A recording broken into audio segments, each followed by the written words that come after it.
Hey everyone, today I want to share the lovely story of Eric and Nikki. Not just their love story, but also their fun personality and a great sense of humor.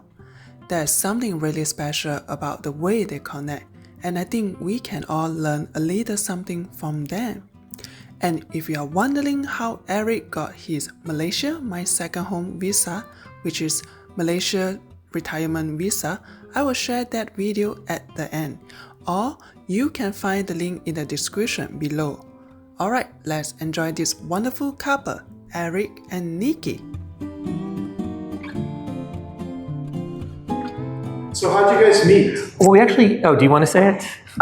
Which one? The real story. version? Well, it depends. Do you think your parents are going to see this? Maybe. Oh, It's well. okay. You've already said it in the other video. Oh, I've already contaminated you with the parents and stuff like that. So don't tell our parents. Mom and Dad, hope you're not watching, but we met online.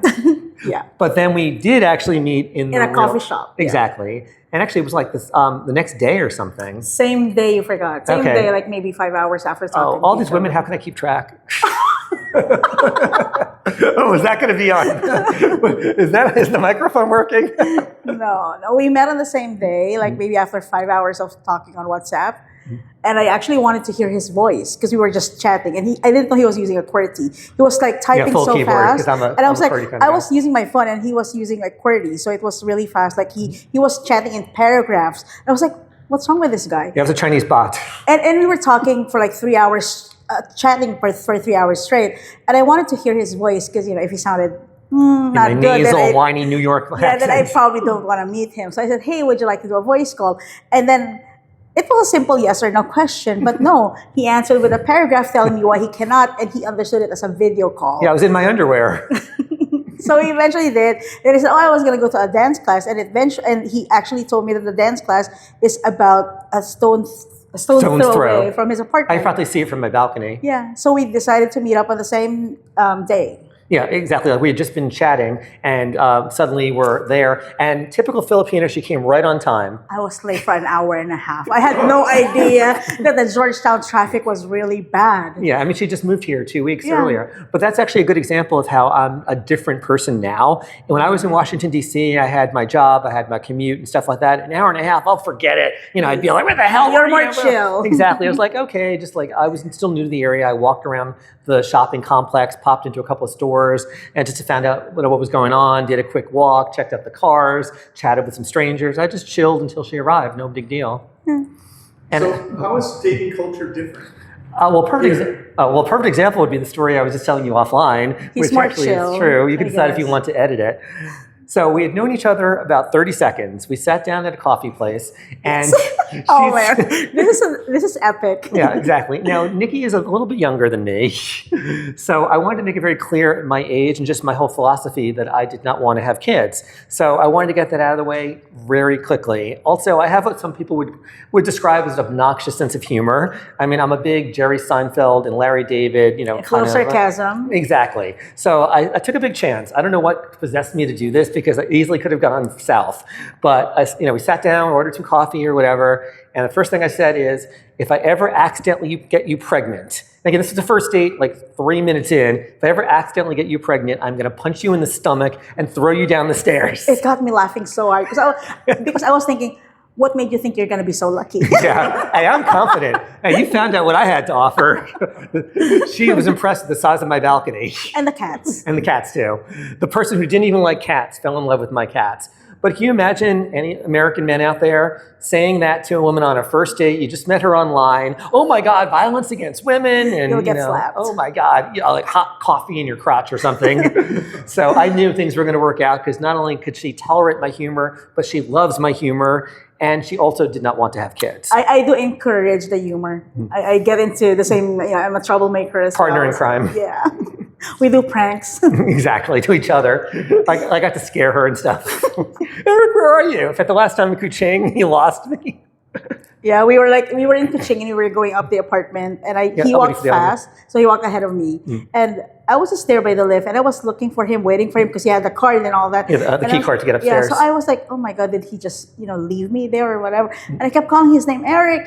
He's like, what an asshole, I can't believe you left me here. And then I was going around, and he popped up and yeah, it scared me. He does that. Anyone call the police? But she's gotten me in some ways. Well, at that time you hid my laundry. We were in Kuching. He did the laundry the night before. We had a flight the next morning. And I couldn't sleep. So I was just there I was on my work laptop and I was working. And then I heard that it was already done and all. So I was thinking, okay, he's not gonna get it. He's not gonna get it. To go on a diet. He's not gonna get it until later or tomorrow. So what I did was, since I knew that it was already done, I heard the beep. And I knew that it was already going to be dry. So I took it out. He slept early. I took it out, folded it, and because I knew that he was going to look for it, I placed it in my room. We sleep in separate bedrooms. She's a good Catholic girl, yes, so that's what I tell her parents. Good Catholic girl, separate bedrooms. So we sleep in separate bedrooms. Just to sleep. We do other stuff. And then I just left it there on my bed. And then maybe after 2 or 3 hours, around 4 in the morning, he was like looking for it. Yeah, I woke up. And I didn't say anything. I let him get into the room. I'm like, am I going senile? Oh my God. I mean, it was in the dryer and like, wait, maybe I put it somewhere. I tend to be forgetful. We have plans about when I start forgetting too many things, she's going to pull the plug. So like, oh my God, is there time to pull the plug? So every time there's something that he'd say, pull the plug. Yeah, I tore the apartment apart and I was looking on the balcony. Maybe she decided to hang it up to get it to dry. It was a sunny day and stuff. So I walk in, like, where the hell is my laundry? And then I saw it finally in my room. I was like, what the? He's like, laundry, I don't know what you're talking about. Meanwhile, it's on the table all folded. Like, there it is, oh my God. I wanted to surprise him that I folded it neatly. I didn't think he would wake up in the middle of the night to look for it. So. Well, I woke up and I figured, okay, sometimes the stuff isn't dry enough. So at 4:30 in the morning, it's a good time to check if it needs to be in the dryer for another round or something. We had a flight that morning to go back here. So I didn't want to have wet clothes, in the suitcase. So yeah, that's the type of thing. We torture each other. We're actually horrible for each other. So you guys left your countries and you came to a new country and met. So Yes. you're like expats, dude. Oh, you were totally both expats. Yeah. Oh, do you want to say where you're from? I'm from the Philippines. Yeah. And I'm from the United States. And so, had you dated other people in Malaysia before you met each other? No. I met one person. Oh, really? Oh my God. You slut! Oh my God! Get me at it! Who is this person? Yun is. Yeah, but yeah, I did. When I first came. You have to ask me how we actually met and how we lowered our standards for each other. Totally. It's a thing. Yeah, you don't want to talk about what's his face in No. So in the app, right, you can filter the age that you're going to meet, that you want to meet.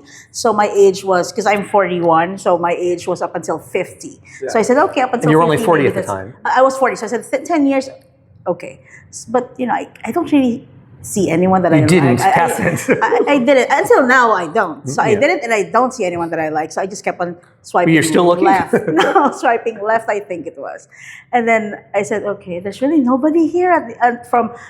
My age range was 35 to 50. There's really nobody here I'm particularly physically cut it off at attracted 50. to.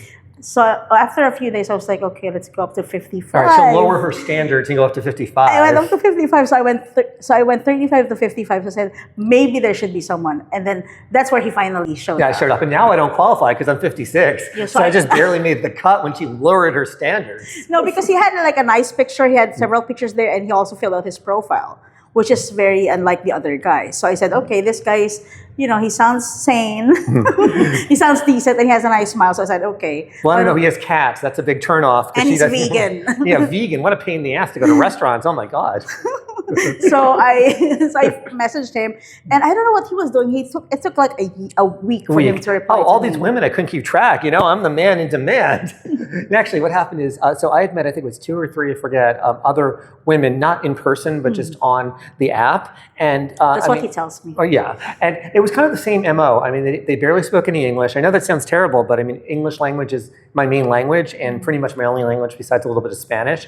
And also, they all said the same story, which sounds suspicious to me, that they were domestic workers. They were not even allowed to leave their homes. Because I was trying to communicate with them. I had to use Google Translate. But I said, okay, I have a car. I've recently purchased a car here. I can come out to you. Like one in particular lived on the mainland. They all had the same MO saying, no, I'm not allowed to leave the house. And let's go to WhatsApp.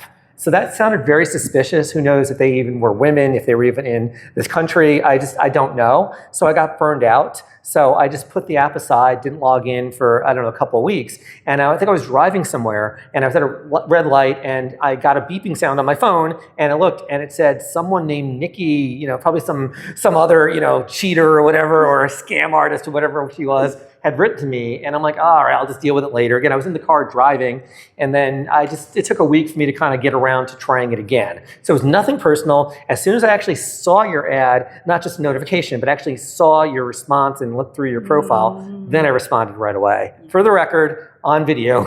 Yeah, he replied to me on the same day that I got him on WhatsApp, and then we met on the same day in person also. Yeah, which is another reason why when you wanted to go to WhatsApp right away, that was suspicious. All these like it was yellow a red flags. flag for him. I didn't know that. Yeah, because I mean, if you read up on like potential scams, I'm still not sure about her though. No. So what page did you meet on? Oh, it was OkCupid, Okay. but I like to call it OkStupid. And the biggest challenge she had is her mother thought that I might have a wife and kids back in the States. And should we tell the story? Sure. Okay. So we had dated only maybe 2 or 3 times. And we went out with a bunch of friends of mine. I'm involved in a local theater improv group. And she showed up at one of the shows, which I appreciate. She surprised me, took off a little bit of time from work, came to the show. And afterwards, we were hanging out with some friends at a hawker stand. Not a hooker stand. That's a different story. We'll talk about that later. So the hawker stand. And What a hawker stand is. oh, okay. Hawker stand. Why don't you tell them what a hawker stand is? A hawker stand is like a food court. Food court. Yeah, a food In court. Malaysia, it's a food court. Yeah. Yeah, it's a really big part of the culture here. I mean, like, there are hawker stands everywhere. That's how you have very inexpensive, quality, very tasty food. It's like a signature thing in Malaysia. Yeah, They're and it's everywhere. a thing that they do like after the show because it's open until late, so they would go to a hawker stand. Yeah, many are 24 hours, like near your office, weren't they? They're 24 hours. And so anyway, we were at a hawker stand like 2 o'clock in the morning, and a bunch of my new friends, I'd only been living here for 6 weeks when we met. She'd only been living here for 2 weeks. So I'm still getting to know my new friends. And I'm going to have to say the guy's name. Hopefully he doesn't hear it. I'll be kind. But this one guy, I had just gotten to know him, and his name is Jack. And he was kind of pestering me a little bit. Oh, come on, you just moved here. You're in your 50s. You don't have family here. Yeah, they don't believe him. Yeah, you moved here with your cat. Nobody believes you. Exactly. Something must be up. You know what, do you have like something back in the States you're hiding or you left behind? So just to kind of get past that, I jokingly quoted a Bruce Springsteen song saying, okay, you got me. I've got a wife and kids in Baltimore, Jack. I went out for a ride and I never came back. So he's like, oh, okay, I knew it. Like, he didn't know the song. And Nikki and I had gotten separated by our friends when we were kind of congregating. So she was a few seats over, and I looked over. I heard it. Yeah, she definitely heard it. And I was like, her mouth just dropped. Her eyes got all wide. Like, when was he going to tell me this? Oops. So like, we'll talk about it later. And Nikki is from the Philippines, but she's very Americanized. She knows a lot about the culture. Her English is very American. But English... I am not that old. Oh, that's so what I it don't is. know Okay. Bruce. I don't know the song. Oh, she's pulling the age card. Okay. When all else fails, pull the age card. Okay, young girl. So she didn't know the song. Turns out none of the people I was talking to knew the song. See? So we didn't talk about it for a while, and I just kind of forgot about it. And then 3 weeks later, she wants to know, so when are you going to talk to me about your wife and kids back home? like, what the heck are you talking about? I won't curse on the camera, but are you kidding me? Have you gone mad? I've been thinking about it for 3 weeks. Checking with her mother, her friends. I was like, I really like this guy, but it seems that he has a wife and kids back home, and He's hiding it from me. Exactly. Like, so my wife and kids in the States, if you're watching this, please don't reach out to me, okay? Lose my number. I'm kidding. So we resolved that. She's like, oh my God, you got me waiting 3 weeks, blah, blah, blah. Oh my God. So I played her the song, Hungry Heart by Bruce Springsteen. Great song. I'm lucky enough to have seen Springsteen in concert years ago. He's amazing. But now she learned more about Bruce Springsteen and the music that I like. All right, you guys. Thanks so much for coming on. Thank you. Yeah, thank you so much. Pleasure. It's always an epic story. That's always something.